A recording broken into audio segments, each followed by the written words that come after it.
안녕하세요. 슬기로운 슬대표입니다.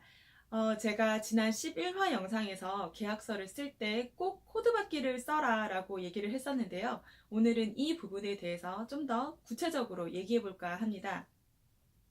주변에 이런 과업을 진행을 하면서 끝나고 나서 코드를 못 받은 대표님들이 종종 계시더라고요. 그래서 이런 문제 때문에 업체와 또 분쟁을 하고 이런 경우를 봤었는데, 그런 얘기를 들었을 때 저는 이런 생각이 들더라고요. 아니, 계약서를 쓰고 계약서에 명시를 할 건 안 할 건을 떠나서 그거는 당연히 줘야 되는 거 아닌가 하면서 그 업체를, 그러니까 외주 용역을 받은 수탁 기업을 제가 좀 너무하다 이렇게 표현을 했었는데, 과연 이 업체가 너무한 걸까요? 하는 생각이 들더라고요. 그래서 법적으로 이 외주 용역 개발에 있어서 결과물에 대한 저작권은 어디에 귀속이 되는 건지 알아보도록 하겠습니다.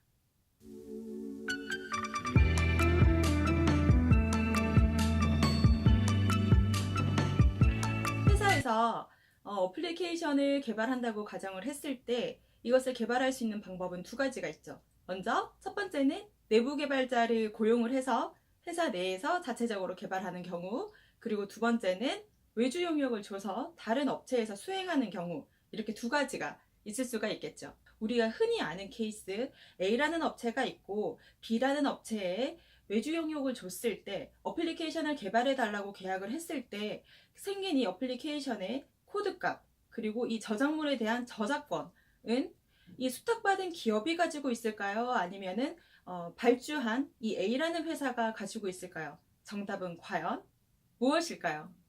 정답은 바로 B입니다. 그러니까 외주 용역을 맡은 이 개발 업체가 저작권을 가지고 있게 됩니다. 그렇기 때문에 계약서에 명시하지 않으면 이 코드를 달라고 할 수가 없더라고요.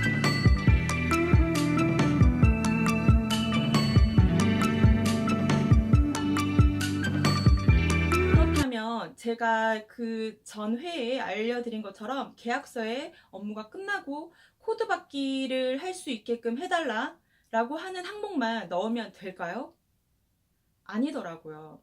발주자가 수탁자에게 발주해서 만들어진 이 저작물, 결과값에 대한 저작권은 이 수탁 기업이 가지고 있는데, 이때 수탁 기업에서 가지고 있는 이 저작권이 두 가지라고 합니다.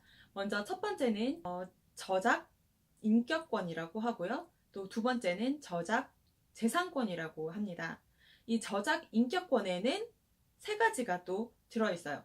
성명에 관한 거, 그리고 공표에 관한 거, 그리고 동일성 유지권, 이렇게 세 가지가 들어있고요. 저작 재산권인 경우에는 저작물에 대한, 우리가 흔히 아는 그냥 저작물에 대한 권리, 이렇게 보시면 됩니다. 그래서 이 수탁 업체에서는 이 두 가지, 저작 인격권과 저작 재산권, 이렇게 두 가지를 가지고 있는데, 제가 앞서 말씀드린 것처럼 계약서에서 코드 받기만 하게 된다면 이 말은 이 저작 인격권과 저작 재산권 중에서 저작 재산권만 가지고 오는 의미가 되는데요. 그렇다면 문제는 여기서 발생을 해요. 여전히 이 수탁기관에서는 저작 인격권을 가지고 있고 행사할 수 있다는 거가 됩니다. 이게 어떤 문제가 생길 수가 있냐면, 코드를 가지고 왔어요. 가지고 와서 수정할 수 있고요. 업그레이드 할 수 있고, 또 거기에 들어있는 개발자 이름이나 이런 거를 바꿀 수가 있죠. 그런데 이렇게 바꾸게 되면은 이 수탁 업체가 가지고 있는 저작 인격권 중에서 동일성 유지권에 침해하게 되는 경우가 생기는 겁니다. 우리가 코드를 받은 게 다가 아니잖아요. 이 코드를 가지고 당연히 수정도 할 것이고, 바꾸고 또 어떤 그런 행위들을 굉장히 많이 할 거잖아요. 그런데 어쨌거나 저작 인격권까지 가져오지 않으면 그런 행위들이 여전히 불법에 해당이 된다고 합니다. 그렇다면 계약서에 어떻게 쓰는 것이 좋으냐?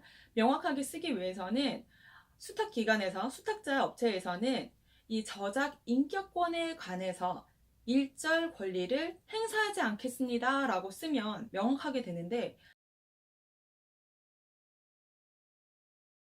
그래서 말을 조금 완화해서 쓴다면 수정 보완할 수 있다라고 정도 쓰면은 조금 완화된 표현이긴 하지만, 명확하게 하기 위해서는 저작, 인격권까지 가지고 온다, 양수를 한다 라고 기재를 하는 것이 굉장히 명확해지는 문장이죠. 자, 이렇게 명시를 하게 됐을 때, 아니면 명시를 하지 않게 됐을 때 생기는 문제가, 받고 안 받고, 나중에 과업이 끝나고 코드를 받고 안 받고의 문제뿐만 아니라 또 다른 문제가 생길 수가 있어요. 어떤 거냐면 바로 공정거래법에 관한 문제가 생길 수도 있다고 합니다. 계약서를 쓸 때 이 계약의 내용이 어떠한 소프트웨어의 개발 및 납품이라고 계약을 체결하게 된다면, 그리고 그 개발비가 2천만 원이라고 한다면 이 2천만 원은 어디에 해당이 되는 걸까요? 순순히 소프트웨어의 개발과 그거 납품한 거에 대한 대가입니다. 그래서 저작권을 가지고 오게 된다면 그 저작권을 양수한다는 거에 대한 대가는 없는 거죠. 그래서 발주서에 어떻게 쓰는 것이 정확하냐면은 이 저작권을 가지고 온다는 거에 대해서도 금액을 책정해서 넣는 것이 명확한 것입니다.